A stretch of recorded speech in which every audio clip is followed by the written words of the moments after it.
Olá, hoje nós estamos aí num novo ambiente, um ambiente diferente daquele tradicional do meu escritório.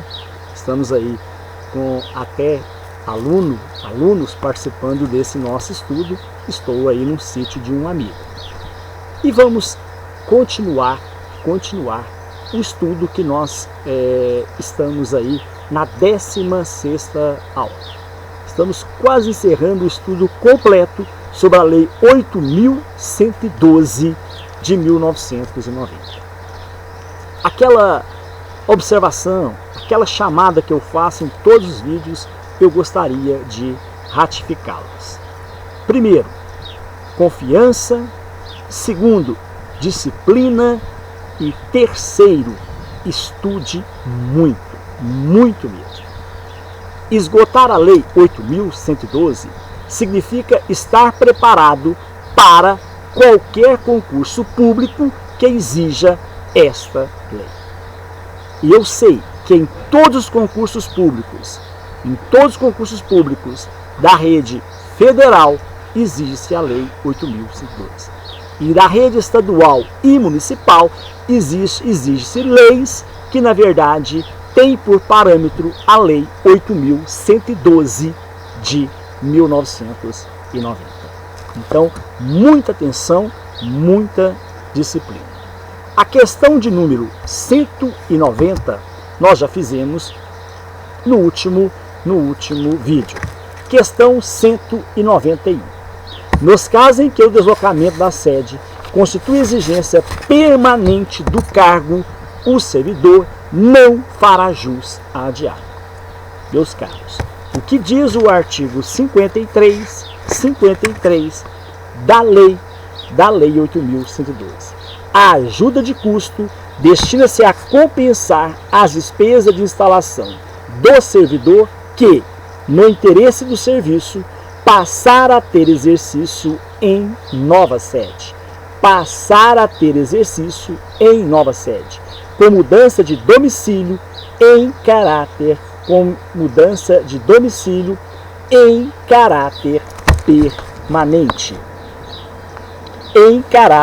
permanente.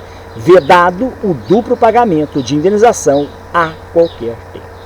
A questão 191, ela fala assim: nos casos em que o deslocamento da sede constitui exigência permanente do cargo, o servidor fará jus às diárias. E aqui diz o seguinte: passar a ter exercício em nova sede com mudança de domicílio em caráter permanente. Então, de acordo com a questão 53, a questão está errada.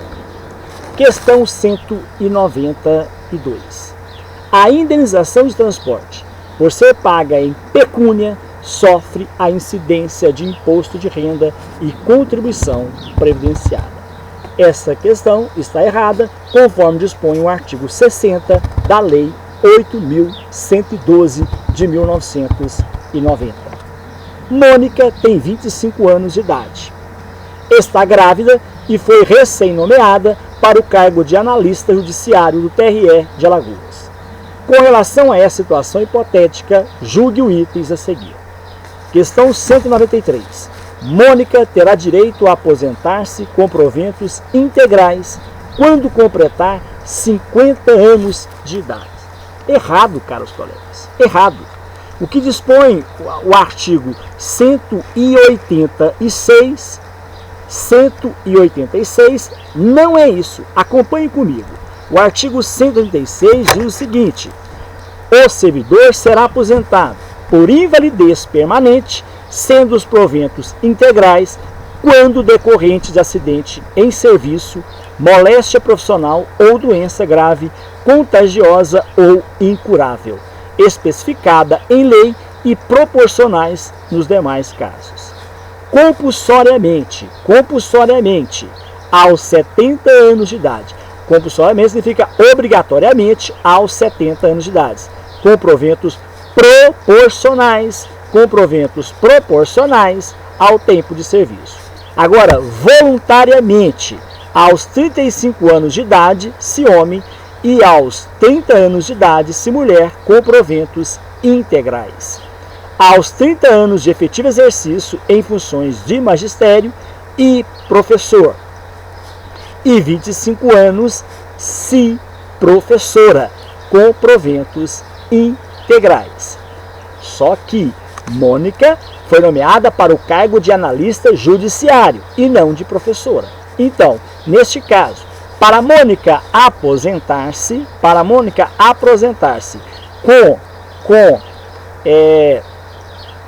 com proventos integrais, ela terá que, como ela não tem a idade ainda, ela precisa ter pelo menos 30 anos de serviço para receber os proventos integrais, o que ela não tem. Então a questão 193 está incorreta. Questão 194. Por ser a maternidade um direito social garantido pela Constituição da República, após o nascimento de seu filho, Mônica terá direito à licença maternidade que perdurar enquanto ela amamentar o bebê. Não, caros colegas, não é enquanto ela amamentar o bebê, não. A alternativa está errada. Basta você conferir o artigo 207, que diz o seguinte, deixa eu marcá-lo aqui. Será concedida a licença à servidora gestante por 120 dias, sem prejuízo da remuneração. Parágrafo 1º. A licença para ter início no primeiro dia, a licença poderá ter início no primeiro dia do 9º mês de gestão, salvo antecipação por prescrição médica. Salvo antecipação por prescrição médica. Parágrafo 2º. No caso de nascimento prematuro, a licença terá início a partir do parto. Parágrafo 3º. No caso de natimorto, decorridos 30 dias do evento, a servidora será submetida a exame médico e, se julgada apta, reassumirá o exercício. Parágrafo 4º. No caso de aborto atestado por médico oficial, preste bem atenção, no caso de aborto atestado por médico oficial, a servidora terá direito de 30 dias de repouso remunerado. Diz o artigo 108, vamos completar o estudo aqui. Pelo nascimento ou adoção de filhos, o servidor terá direito à licença paternidade de 5 dias consecutivos. Pelo nascimento ou adoção de filhos, o servidor terá direito à licença paternidade de 5 dias consecutivos. 209. Para amamentar o próprio filho, até a idade de 6 meses, a servidora lactante terá direito, durante a jornada de trabalho, a uma hora de descanso, que poderá ser parcelada em 2 períodos de 30 minutos. O artigo 210, ainda falando da licença de gestante, diz o seguinte: a servidora que adotar ou obtiver guarda judicial de criança até 1 ano, de idade, serão concedidos 90 dias de licença remunerada. Parágrafo único. No caso de adoção, o guarda judicial de criança com mais de 1 ano de idade, o prazo de que trata este artigo será de 30 dias. Então, vamos para a análise da questão seguinte. Lúcia foi exonerada do cargo que ocupava na administração direta federal por ter sido reprovada no estágio probatório. Com base nessa situação hipotética, julgue os itens seguintes. Questão de número 195. O ato de exoneração de Lúcia não constitui exercício de poder administrativo disciplinar. corretíssimo. Meus caros, exoneração não é penalidade. Exoneração não é penalidade. Então, o ato de exoneração de Lúcia não constitui exercício do poder administrativo disciplinar. A questão 195 está corretíssima. Questão 196. Para ter direito de impugnar judicialmente sua exoneração, para ter direito de impugnar judicialmente a sua exoneração, Lúcia deve primeiramente esgotar os recursos administrativos possíveis. Errado, errado. Há uma interpretação errada de muitas pessoas por acharem que, primeiro, o servidor tem de esgotar os recursos administrativos. Não é preciso, não é preciso. O servidor pode impugnar judicialmente sem buscar os recursos administrativos. É viável, né, que você procure esgotar os recursos administrativos. É viável, mas não necessário, ok? Então, a questão 196 está incorreta. Acerca da lei que trata do regime jurídico das carreiras dos servidores do Poder Judiciário da União e do regime jurídico dos servidores públicos civis federais, previsto na Lei 8.112 de 1990 e na Constituição Federal, julgue os itens seguintes. Questão de número 197. As ações de treinamento, títulos, diplomas ou certificados de cursos de pós-graduação em áreas de interesse do Poder Judiciário dão direito ao servidor público detentor de cargo efetivo no âmbito do Poder Judiciário da União de pleitear adicional de qualificação incidente sobre o valor do seu vencimento básico, se tal capacitação não constitui requisito para ingresso no cargo ocupado pelo servidor. É uma questão grande, mas não é difícil. Ela está correta, só que eu vou lê-la resumidamente para você compreender. Ela é praticamente a literalidade do artigo 76 da Lei 8.112 de 1990. Artigo 76A. As ações de treinamento, títulos, diplomas ou certificados de curso de pós-graduação em áreas de interesse do Poder Judiciário, dão direito ao servidor público detentor de cargo efetivo no âmbito do Poder Judiciário da União de pleitear adicional de qualificação incidente sobre o valor do seu vencimento básico. Se tal capacitação, preste bem atenção, não constituir requisito para ingresso no cargo ocupado pelo servidor. Lógico, porque se tal capacitação constituir requisito no ingresso no cargo ocupado, não há que se falar em busca de adicional de qualificação. Muito bem, agora eu quero chamar a atenção, essa questão está correta, mas eu quero fazer com vocês uma leitura resumida e analisando-a do artigo 76A. O artigo 76 diz o seguinte, da subseção 8, da gratificação por encargo de curso ou concurso. Artigo 76A. A gratificação por encargo de curso ou concurso é devida ao servidor que, em caráter eventual, a gratificação por encargo de curso ou concurso é devida ao servidor que, em caráter eventual, atuar como instrutor, preste bem atenção, atuar como instrutor em curso de formação, de desenvolvimento ou de treinamento regularmente instituído no âmbito da administração pública federal.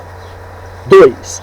Participar de banca examinadora ou de comissão para exames orais, para análise curricular, para correção de provas discursivas, para elaboração de questões de provas ou para julgamento de recursos intentados por candidatos.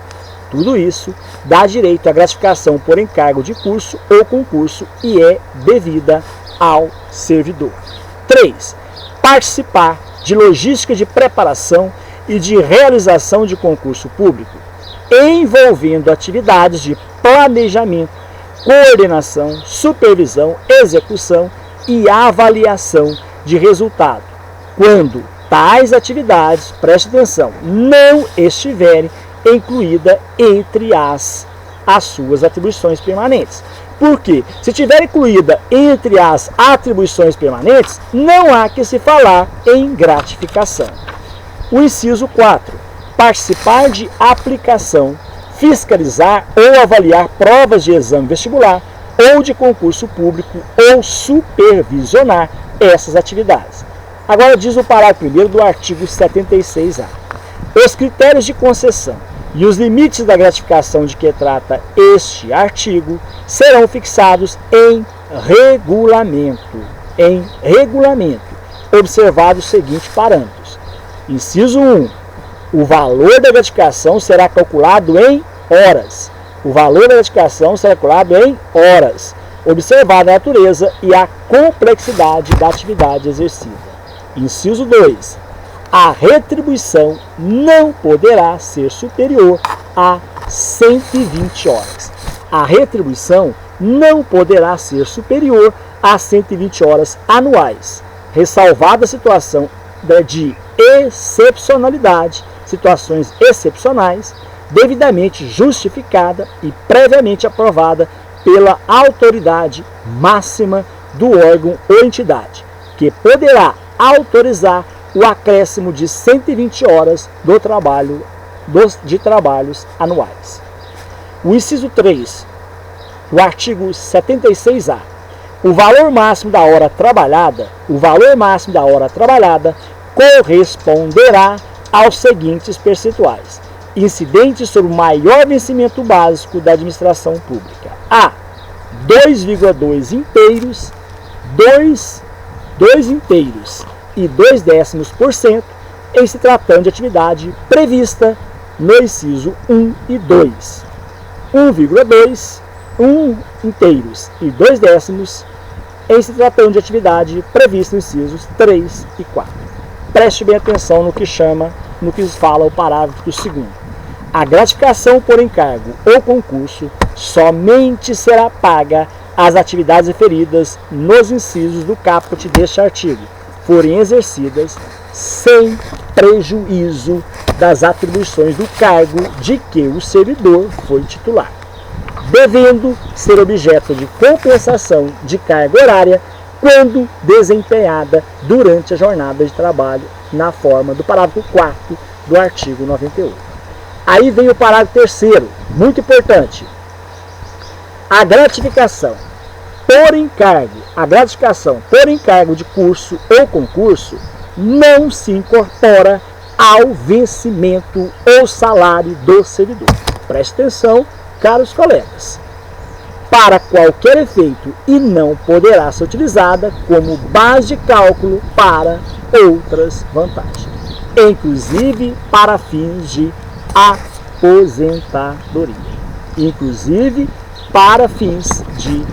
aposentadoria.